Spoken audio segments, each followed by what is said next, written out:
The other day, I saw this video of this kid playing what appeared to be a first-person VR Clash of Clans, but it turned out to just be a YouTube video. Giants and wall breakers. Great. Now, if you've been living under a rock, Clash of Clans is this mobile game where you build your own village and attack others with troops, and as you can see here, it's 2D.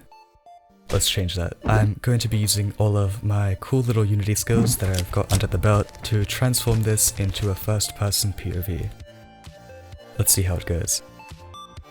My idea was to make a game from the perspective of a barbarian attacking a Town Hall 3 base, so I started recreating some of the models for the buildings and defenses in Blender. I used references like this from the wiki, and since the game is 2D, I had to kind of guess essentially what the buildings would look like from all of the other sides, but I think it's looking pretty good. I imported all of this stuff we've got now into Unity, and I'm so excited to see how this turns out. I wanted to make the game feel as authentic to the real game as possible, so I added some post-processing and this cool toon shader onto the buildings to make them look closer to the original Clash of Clans style. I also made a new skybox, and this looks incredible. I added some trees and nature assets I use in my game Paint Warfare to add some cool details, and I also got to work building a base layout. Now, unlike the original game, which uses a sort of grid structure, the defenses here are scattered around because that's how I'd imagine a village would look like in 3D. Now we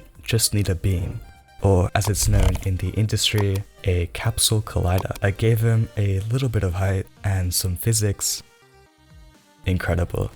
Let's help him move around a little. I used this pretty handy keyboard shortcut to make some code usefully appear, and now our barbarian bean can move around.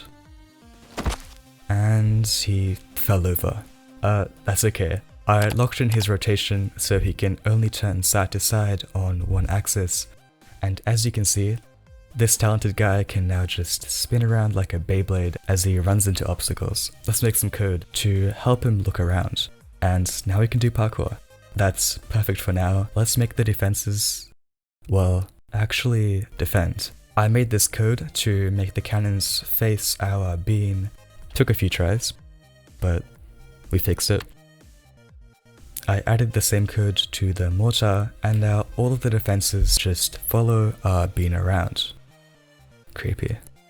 Let's give them something to fire with. I made this mortar shell and gave it some physics, but of course we'd like it to do just a little more than just roll around like a bowling ball, so I made some AI code for the mortar and cannon so that we can launch it. The mortar had some trouble targeting at first, or maybe it was just trying to shoot geese out of outer space.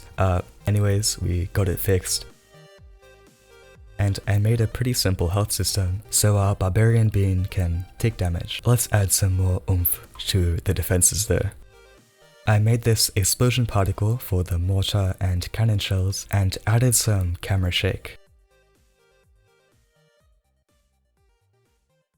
Hell yeah. Our barbarian bean now also has this white trail for when he runs around super fast. I gave him a sword and gave all of our buildings health bars like in the original Clash of Clans. In Clash of Clans, when your troops attack gold and elixir storages, there's this really cool particle, so I added that too, and made this regular dust particle for when our bean attacks other buildings like the town hall and cannons. Now the visual feedback is looking pretty good so far, so let's bring our focus to the audio.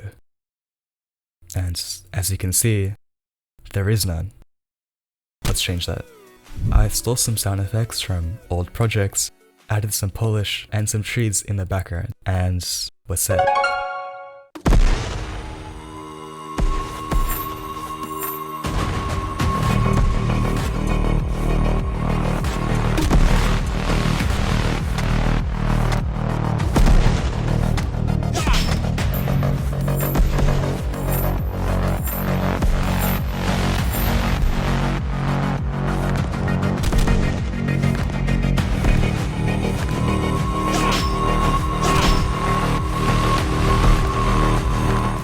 I could get the original kid from the start reacting to play this, but I couldn't find the original video, so hopefully we might find him one day.